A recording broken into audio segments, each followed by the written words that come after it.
everyone. Welcome back to the counseling room with TY by Nature. I'm so happy to be back here with you.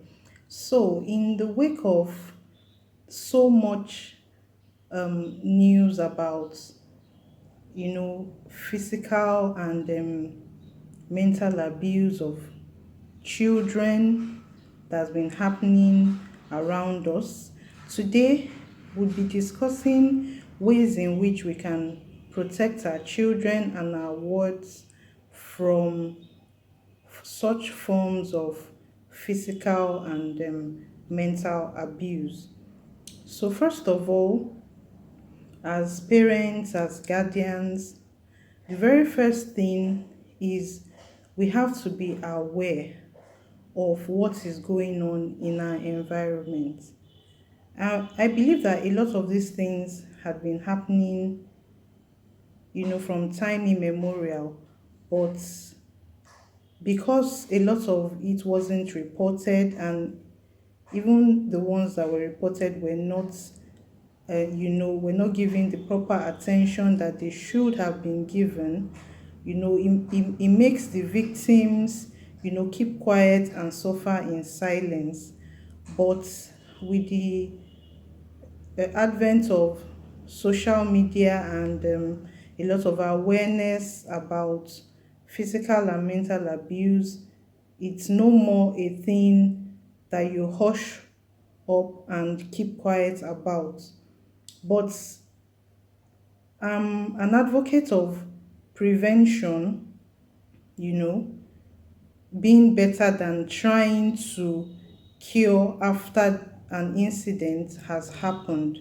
So, today we're going to rub minds and discuss ways in which we could be proactive in helping ourselves, our families, our children, our wards from not being victims of or falling prey to such physical and mental abuse. So, as I was saying, we as adults need to be very much aware of our environment. We need to be aware of the happenings around us. When you hear things like this happen, you shouldn't turn a deaf ear. One of the reasons why perpetrators of abuse of children, why they are able to get away with it, is because of the silence, because of the fact that they know or believe that they will get away with it. So, the first thing, as responsible adults, we should be aware of what is happening around us in our society, in our environment, in our locality. We should be very much aware, and we should be able to stand up for what is right. When even your child or your ward sees the way that you handle situations, they would, they would be able to approach you whenever they have anything bothering them. So, first of all, on our own part, we have to be very aware, and we have to be vocal about it. We shouldn't hush it up. We shouldn't be seen as being, being nonchalant about such things. We shouldn't wait until something happens to us personally before we see it as an issue, or we speak up about it or take action against it. So, apart from being aware about what's going on around us, we should make conscious efforts, take conscious steps to protect our children. If you have young children that you need to live with caregivers, please make sure that you have a backup. Apart from leaving them in the care of the person, doing your due diligence, background check, and all that, make sure that you use technology to your advantage.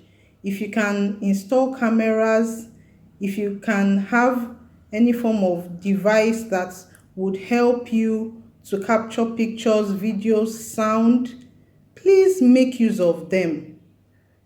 The cost of it, I tell you, will be nothing compared to anything bad happening to your child. So, whatever form of technology or information that can be of help to you, to help you to keep an eye on your wards or your children when you are not physically there with them and you leave them in the care of a third party, please make sure you invest in such, so that even when you are not physically there with them for that period of time, you can easily tap on a button, log into a device and be able to see or hear what is going on with your children. Even apart from that, just making sure that you're always calling to ask questions. If they are old enough for you to talk with, you speak with your children, you ask them questions, let them speak for themselves, not just the nanny or the person watching them telling you what is going on. Let them speak for themselves, ask them questions, and let them answer you and tell you how they are feeling for themselves. Okay, so the next thing is, as parents and as adults, we need to listen to our children. We need to listen to our words. When a child tells you something, please, first of all, believe that child. Then carry out your investigation. But do not shun the child. Do not make the child feel like what they are saying is not right. Don't make them, begin to second guess themselves, such that next time they will not have the confidence to come forward and say whatever it is they must have experienced or they felt. Even children, they have a sixth sense, they can sense things. So when a child comes up to you, or you notice that the child is acting in a funny way or in a different way from their normal behavior pattern, please take note of it.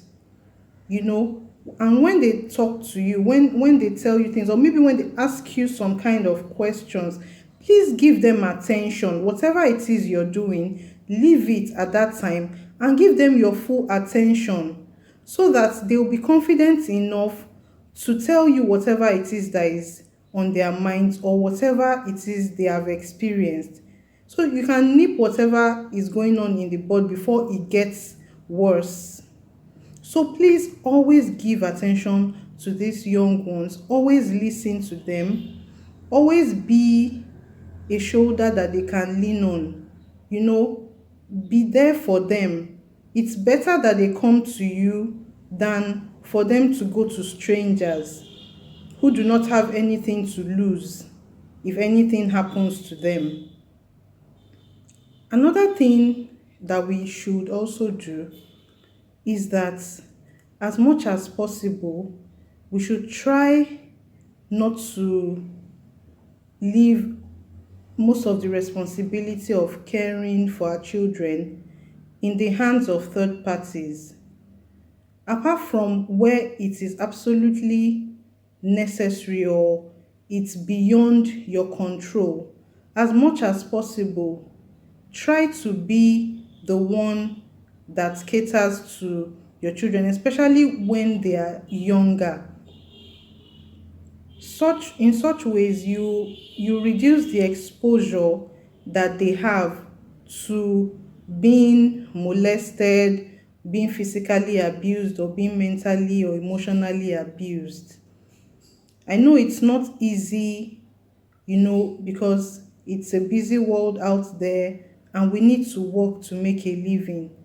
But as much as is possible, humanly possible, as parents, as guardians, please let us Find a way to work around your schedule, and the time you have with them, make use of it. Let it be quality time. A lot of us, we have to go to work during the week and even at the weekends when we are able to spend time with them, we still don't spend quality time with them. So at the end of the day, it's more or less like we are not even there. If you don't build a relationship with your children, then you will not be the first person they will think about when they are in trouble. They would rather go to the person that spends more time with them. The person they interact the most with is the person that would be more or less influence them more. So even if it is the abuser that they get to spend more time with, they would see it as normal. So whatever lies the person tells them, they would believe it, and the damage is being done gradually to their minds, to their psyche, you know, in their heads. By the time they realize what has been done to them, the damage has already been done. They've already formed in those things. And that is how the vicious cycle continues, because the truth of the matter is a lot of abusers were also abused as children. So they become these things that they are not meant to be, and then they also do it to other children, and the cycle goes on and on. So we need to break this vicious cycle. We cannot allow these forms of abuse to continue to be propagated in our society, and it starts with the family. If each and every parent would pay more attention to their children, to their words, if we look for information and make proper use of it, it will help a lot. Because if each family is working with this same mind, then there would be a reduction in the rate of these forms of abuse of children, continuing in our society. Also, as parents, we shouldn't be too trusting. Even if we feel we know this person, or it's a relation, it's someone in the area, it's in the neighborhood, in the school, in the church, wherever it is still your responsibility to care for your child, to know what is going on with your child. You should be the first person your child will want to talk to, not one uncle or auntie, not even a friend anywhere. As when they are still minors, you should be the first person that should know what is going on with them. So don't be so trusting of strangers, of people, no matter how close you feel you are, family, friends, relations. you know be very, very mindful of the company you leave your children in. And we all have a sixth sense. We all have a spirit being in us. You can sense when something is not right. Please always listen. Don't let us quieten these thoughts when they come into our heads. Always investigate, ask questions. Don't just dismiss it and think it's just my thoughts. A lot of times when you decide to look into these thoughts, you find out that there's something there. So please, we need to be very careful of how we trust people with our children. As much as possible, do not be too trusting with people, with your children, because a lot of time abusers are not strangers to these children. They are actually people that they have grown to trust. The abuser would gain the child's trust and then strike. So you, as the parent, you are the one that should be on the lookout to protect your child, and do not allow them to fall prey to predators and pedophiles out there. Please, I know that it's not so easy a lot of times, but whatever is important is what you put an effort in. If your child is important to you, then you should put every effort into this child, the development of this child. Once you do what is right when they are children in their growing up years, when they become adults, they will be able to take care of themselves and they will also be better informed. But when we leave them to strangers, to society, to relations, to inculcate in them values that, or vices that they shouldn't even be exposed to at such age, then they grow up to become something else that they shouldn't be, and they would carry it on to the next generation. So please, it is very important. And lastly, we cannot overemphasize the place of prayer. We should always pray for our children, for our wards. Sometimes some things are beyond our control. We may not be able to control them, but by committing them to the hands of God in prayer, His protection will definitely be on them, and He will always sensitize us if there is any form of danger lurking.